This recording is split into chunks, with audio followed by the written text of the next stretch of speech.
Halo, assalamualaikum warahmatullahi wabarakatuh. Ya, ketemu lagi ya. Untuk materi yang akan saya sampaikan di sini adalah materi terakhir dari materi listrik dan magnet, yaitu tentang magnet. Ya, apa sih hubungan antara magnet dengan listrik? Ya, yang pasti keduanya juga pasti berhubungan erat karena memang seperti yang sudah kita singgung bahwa listrik itu juga bisa terjadi karena andil adanya magnet. Ya, yuk kita pelajari sama-sama.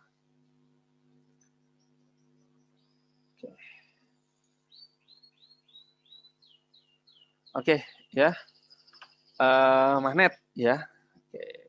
Nah, sebelum kita mempelajari tentang apa itu listrik dan magnet, maka kita pelajari dulu ini tentang magnet ya, bahwa ada magnet, ada medan magnet ya. Sama seperti di listrik kemarin ya, pada muatan listrik itu kan ada juga muatan atau medan listrik. Artinya adalah apa itu medan magnet? Jadi area di sekitar sumber magnet yang masih mempunyai sifat kemagnetan. Jadi area ya di sekitar ya. Jadi magnet itu tidak hanya pada magnet tersebut sifat tarik menarik atau tolak menarik, tapi di sekitar itu juga masih ada ya, ada efek menarik ataupun menolak ya, ada efek tarikan atau tolakan di situ di area sumber magnet, maka itu disebut sebagai medan magnet ya.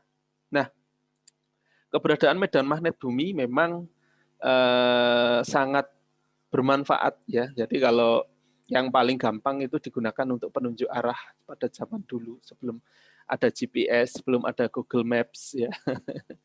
Jadi kita kemana-mana menggunakan kompas ya. Jadi terutama pada saat di naik gunung ataupun yang lain sebagainya, kompas ini menjadi senjata utama atau bekal utama yang harus kita bawa agar kita tidak tersesatkan gitu.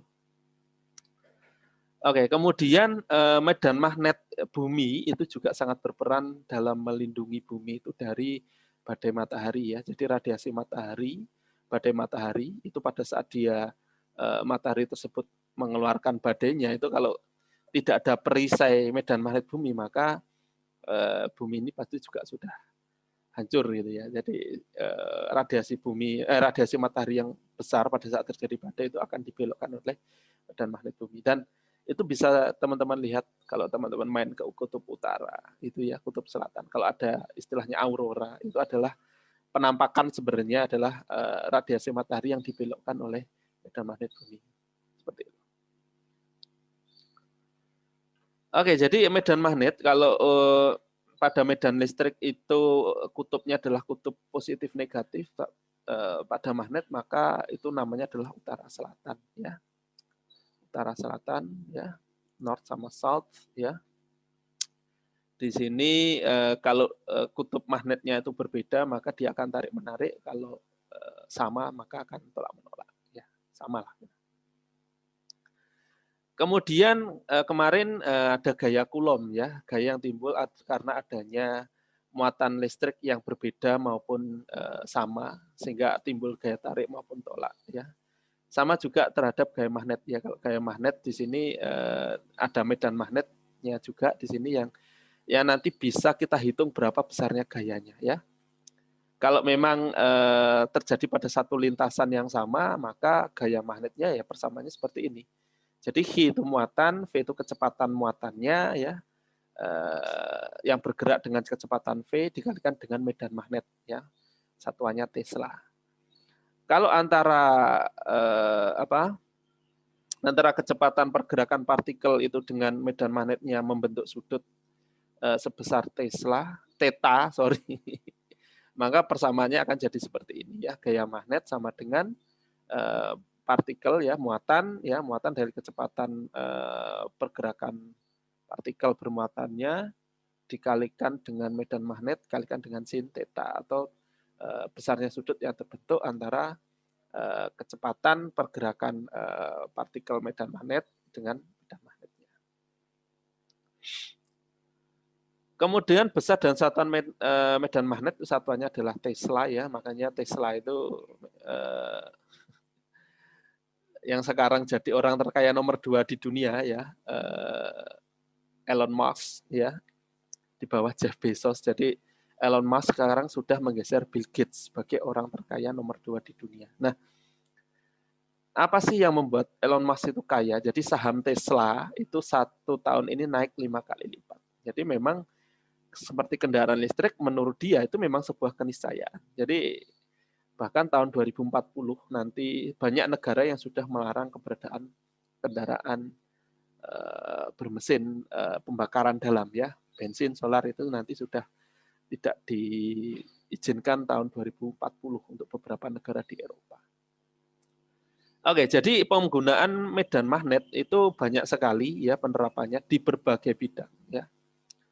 Misalnya untuk strong superconducting laboratory magnet itu 30 Tesla untuk lab magnetizing gitu ya. Kemudian untuk medical MRI itu 1,5 Tesla ya. Ini permukaan matahari 10⁻²Tesla dan lain sebagainya. Ya.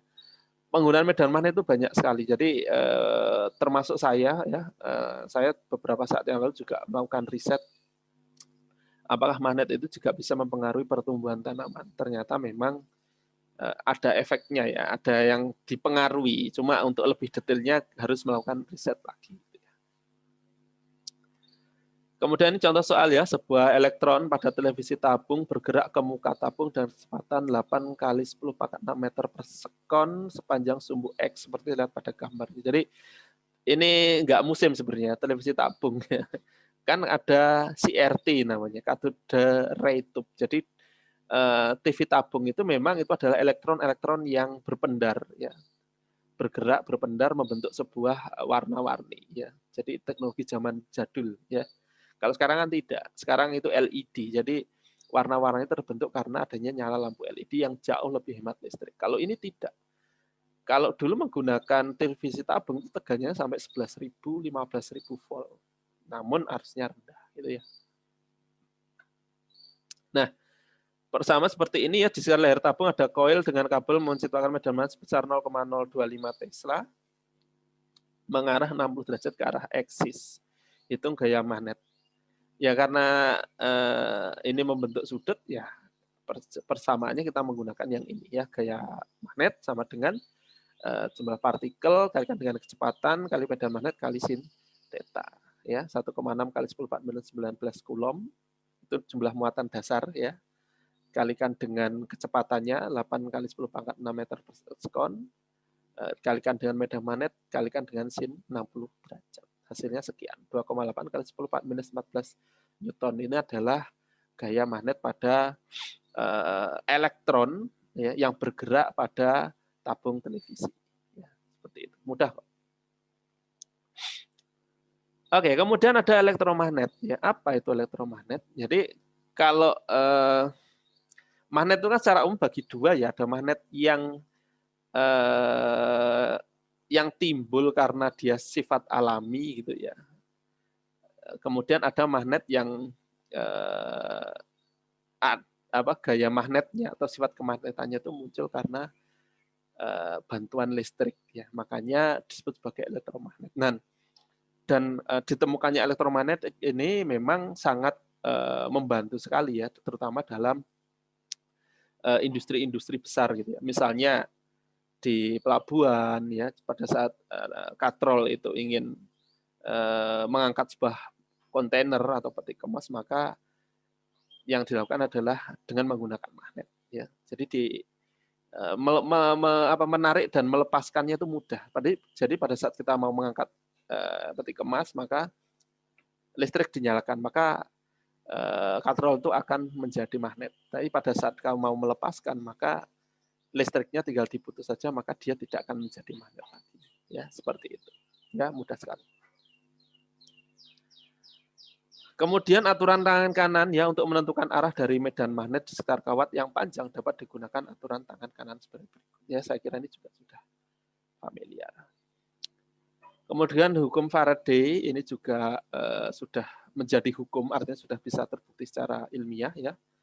Apabila sebuah kawat lurus sepanjang L yang bergerak dengan kecepatan V tegak lurus terhadap medan magnet B akan mendapatkan GGL, gaya gerak listrik induksi antara kedua ujungnya sebesar ya ini E ya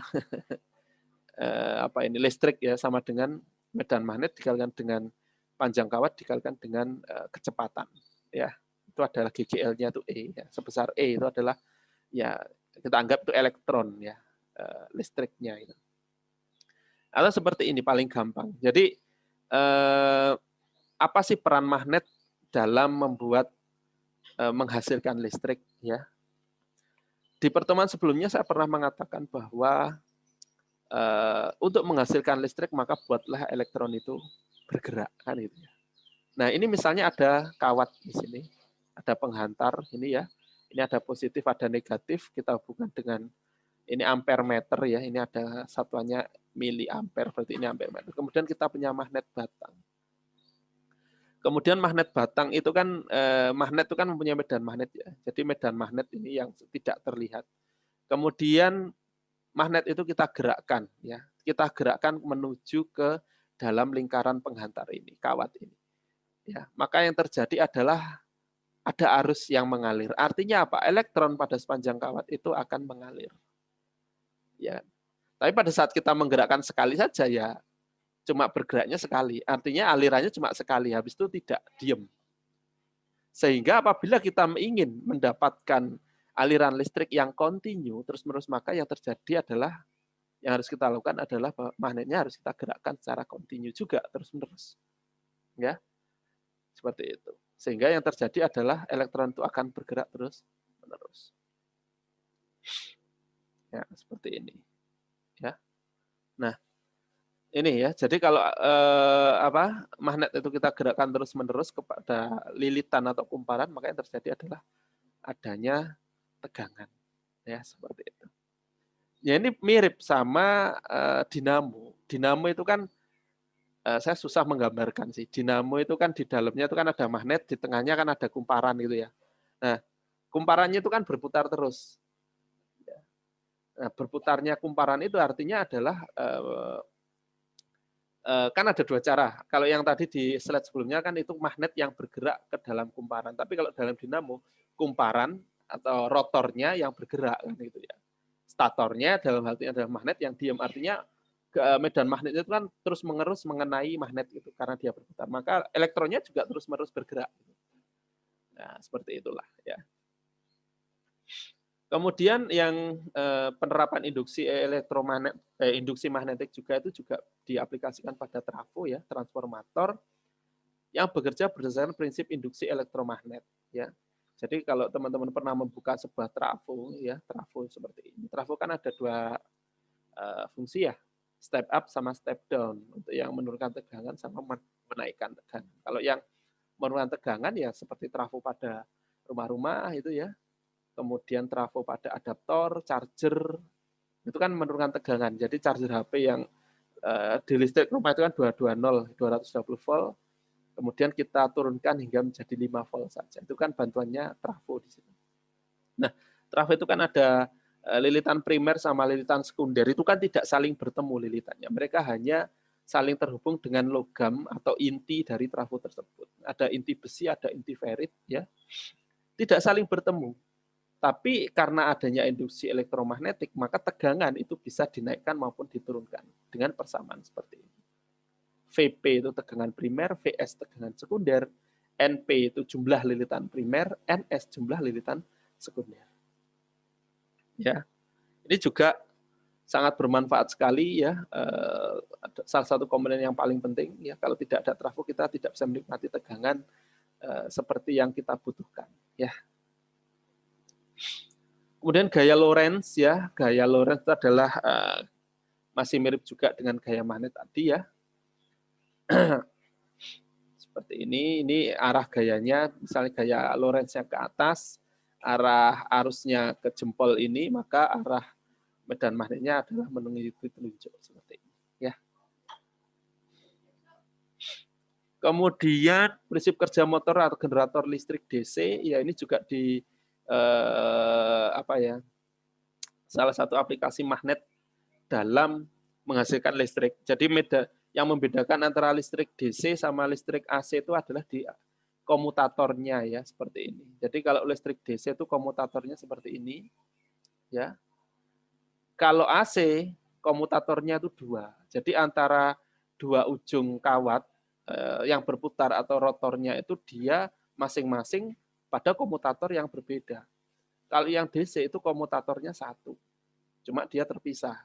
1 terpisah. Kalau yang ini di AC dia memang benar-benar satu komutator ya satu ujung kawat, tidak ada bedanya. Yaitu bedanya antara listrik AC dan DC.